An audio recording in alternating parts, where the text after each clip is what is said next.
Hello and welcome to RC Custom Creations. Like so many of you, I have acquired one of these FMS K10 Chevy pickup trucks, and like all my other RCs, I just can't leave this thing alone. But also, like so many of you, I have learned that there's not very much advertised and listed on Amazon and eBay for aftermarket parts for this thing. Same with the Glacier pickup truck, which is unfortunate. But if you do a little bit of research, you will learn that these trucks share similar parts to the FMS Toyota Hilux, as well as the FMS Fire Horse, I do believe it is. As well as obviously the EZRC Glacier pickup truck. So in my research, I've acquired quite a pile of parts to put onto mine. What you'll see in front of you obviously is another set of tires, another set of beadlock rims. Those are the easy parts. I've also acquired a set of transmission gears. They're all metal. I'll post links down below for how to acquire these. I can't remember where I got those. I got a 66 turn brushed motor with the brass pinion gear. I don't know what it is with these 050s. Most of them have plastic gears, and I just felt where I'm going into metal gear transmission, plastic wouldn't survive. I've also acquired a complete front and rear set of aluminum axle housings to use the stock internals. There's the C-hubs.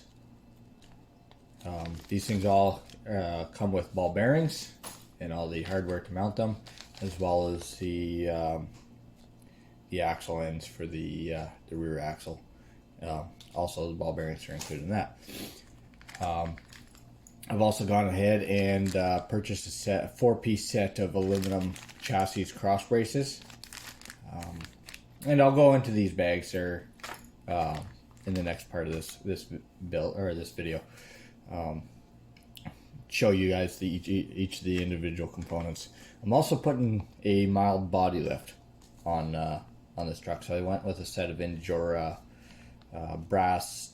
I believe these are 2.5 M2.5 spacers, but I probably could have used M2.0 spacers. I just wanted I believe they're 6mm height. Which works out to 18th scale, I think a 4-inch body lift once you upscale it to 1:1. And then of course I got a set of fakies, coilover shocks with the reservoirs. I also got 2 other sets of shocks coming, so I may or may not use these. And then the next part was links. I've ordered a set of these links. These are for the Fire Horse, if I recall, and some of them will work, some of them won't.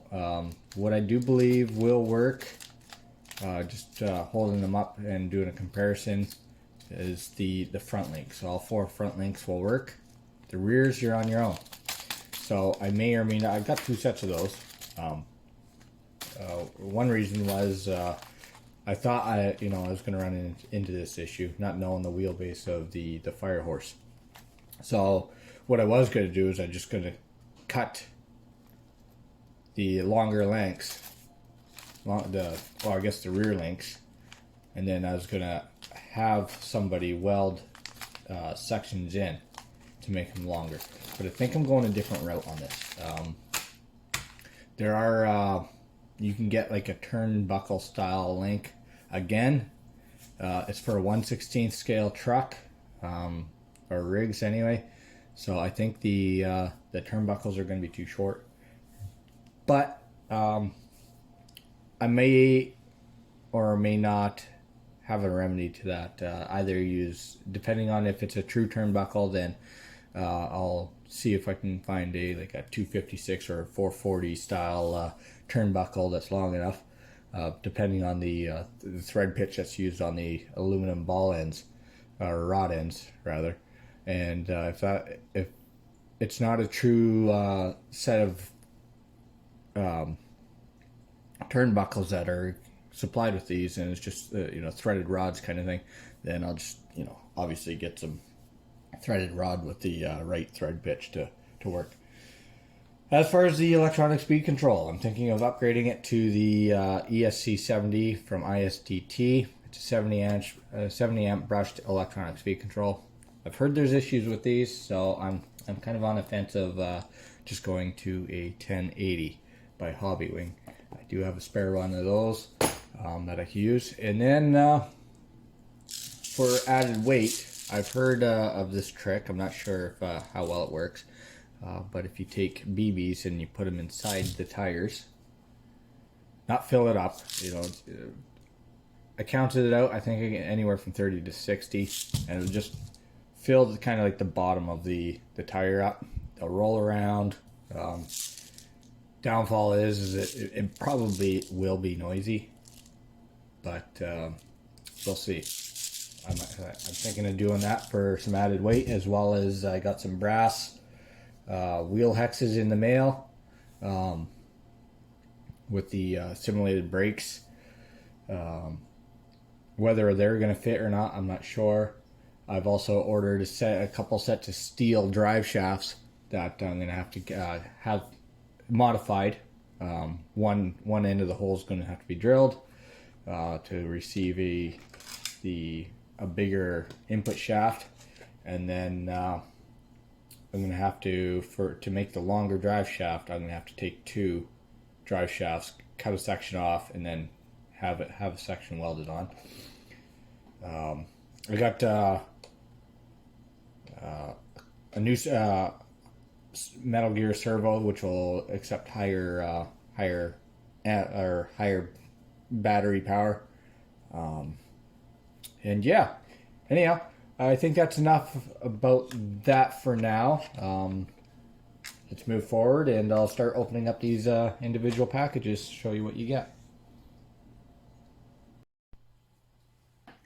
So as you can see, I now have the cross braces out. The machining on these components are just beautiful, given the cost of these things. Of course, there's going to be a little blemishes here and there. Nothing a little file can't take care of. But I think, as it is, they'll still be a direct bolt-on. I've had the body off the truck, and I have compared and confirmed that this kit will work 100%. It does include all the hardware to mount it to the rails. The only difference is between the stock ones and these cross members is you're going to have to use Loctite, given the fact that you're threading your hardware into metal as opposed to aluminum, or plastic rather. Sorry. This would be the third cross member. Sorry, get it back into the focus there. Really nice machining. I'm very, very surprised on what you get for this kit. I can't remember. I think it was like $40 or something like that, Canadian. I do know, what I can say is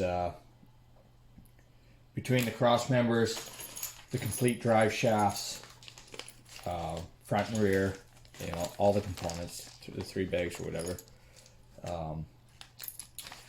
and the shocks. So all 4 sets was 160 Canadian dollars. So dirt cheap. Anyhow, moving forward to the next set of components.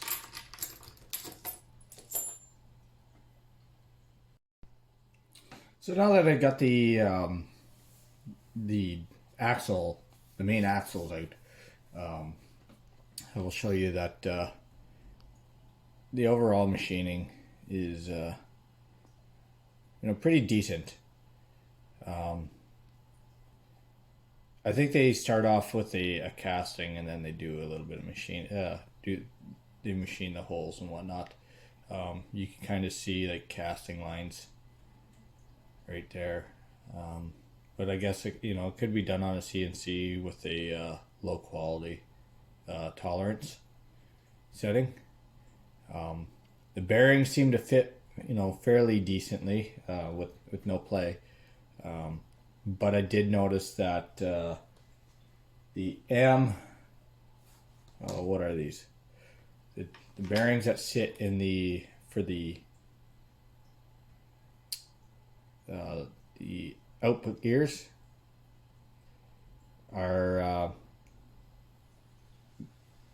it's almost like the holes for the bearings have been drilled in a little too deep, both on the front as well as the back. And what I have learned in trying to set the mesh with this set of gears that I also did order is that there was about 0.90 play or backlash in the pinion gear. So if you do buy these sets, you will better prepare yourself to get a shim kit. I will also include a link for a shim kit that I'm going to be getting. You can also do what I'm going to try to do. I'm sure it'll work. Instead of putting 50 shims into this, what I'm going to try doing is I'm going to order the next size up bearing, thickness wise. So I'm going to order a 7 by 2.5 by 4 millimeter. Again, that's that's a 7 millimeter outside diameter, 4 millimeter inside diameter, and this is the measurement that's going to change. Instead of a 2 millimeter thickness, I'm going to go to a 2.5.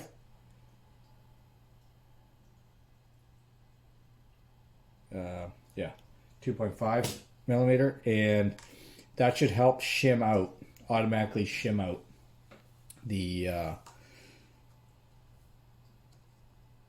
backlash between the gears and get them meshed up a lot closer than what they are. And then I will put a couple 0.02 shims inside as well, and that should help shim the setup.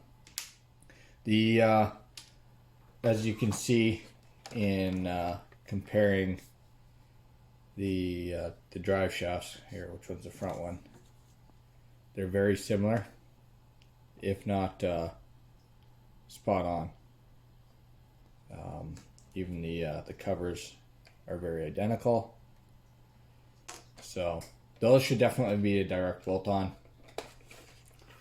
And yeah, so moving forward,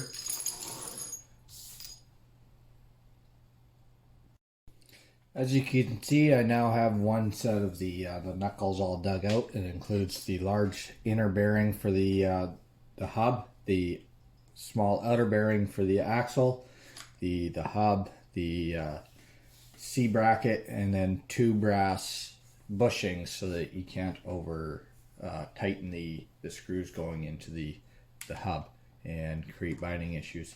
All the machining on this is A1. I haven't found any issues on any of these components yet. And how they would go together is you'd put your brass bushings through the holes on the outside, and then of course you'd put your bearings in, and then they'll seat in like that. There's not enough room. I thought at first you'd put your bushings on the inside to prevent wear from the movements on the aluminum components, but it doesn't allow you to do that. So yeah, anyhow, moving on to the next. So now, as you can see in front of you, I have the 66 turn brushed motor.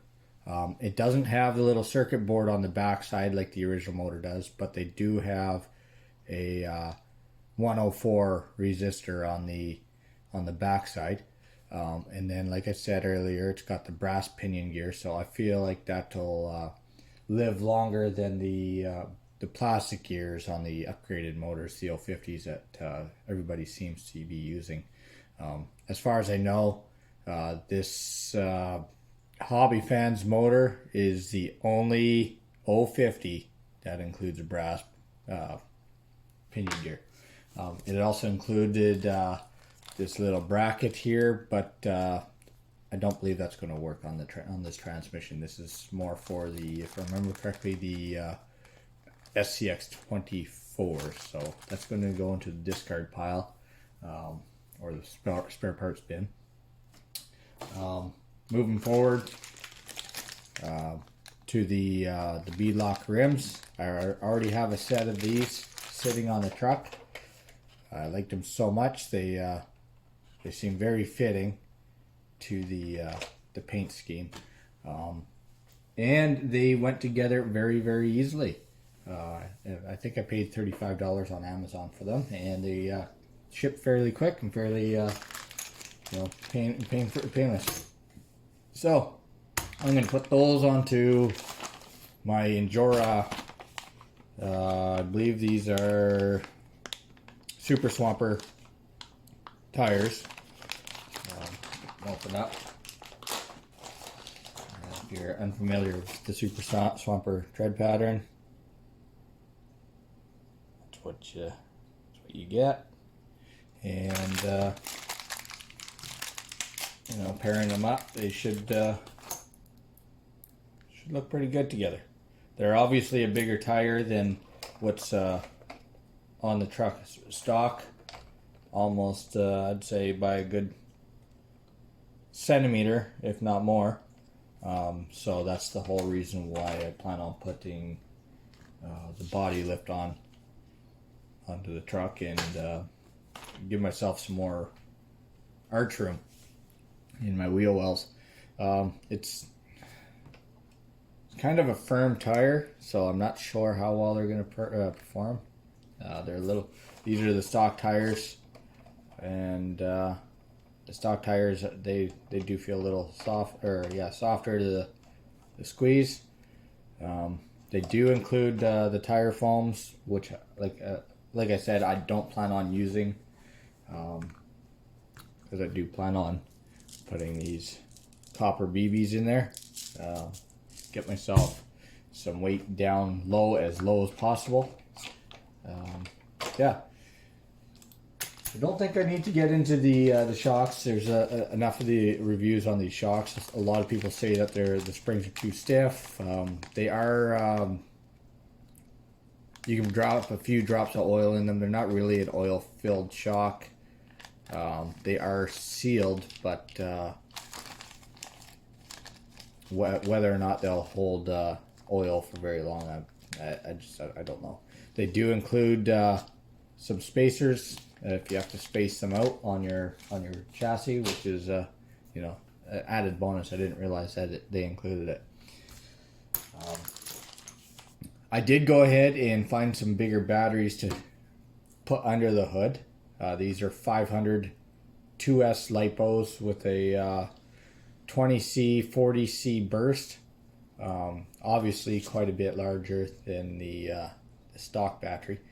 The only downfall is they don't include the same battery end as the FMS. This is I believe a Molex 2.0 end, and they're using a JST style plug. So with that being said, I've ordered up the Molex ends with the wires, and then I just I made my own adapter by putting a female end on the other end to plug into the battery.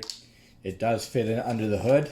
It is kind of tight, but I think that's for the better. As you can see, I'll take the battery and kind of shoves under frame like that, tucks away, kind of holds it in, which is an added bonus. So I'll have the extra battery power out of those, and hopefully I'll get longer run times. The overall weight that I'm adding to this, just in aluminum components that you see here, not counting the ball bearings, it was approximately half a pound,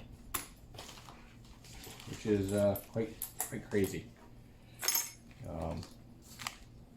It will be my goal is to, you know, make a kind of a bulletproof K10 drive line and whatnot. So that's the whole reason why all the metal gears in the differentials, metal gears in the transmission, metal gear on the motor, as well as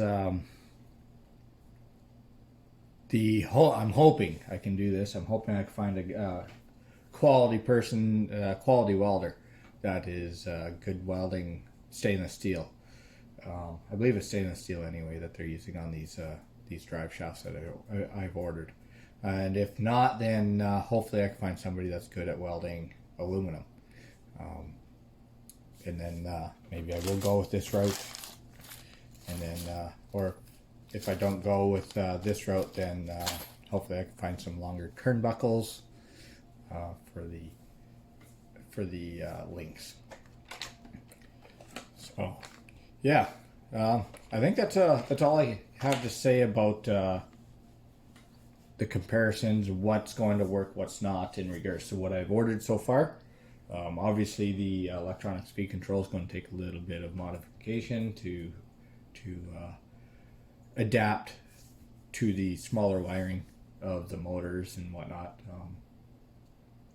But yeah, I think this is going to be a fun project. I hope you're interested in seeing this build pan out. And if you like this video, you found it resourceful, please give me a thumbs up. If you want more information as to where to get the components that I have ordered, I will include a link down below. But beware, not all of these components will work.